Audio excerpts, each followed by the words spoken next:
Community development centre কোডাকের আয়োজনে উপকূলের সংগ্রাম বহমান এই স্লোগানে বরিশালের ১৫০ শিশুর মাঝে স্কুল ব্যাগ ও পানির পট বিতরণ করা হয়েছে।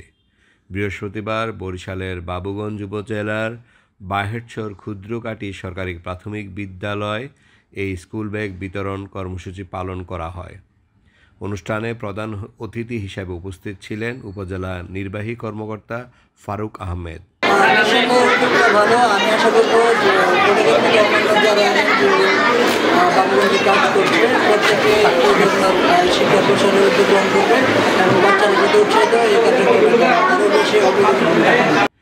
এছাড়াও অনুষ্ঠানে বিশেষ অতিথি হিসেবে উপস্থিত ছিলেন উপজেলা প্রাথমিক শিক্ষা অফিসার আফসিয়া রহমান ও উপজেলা সমাজসেবা কর্মকর্তা মোহাম্মদ মিজানুর রহমান।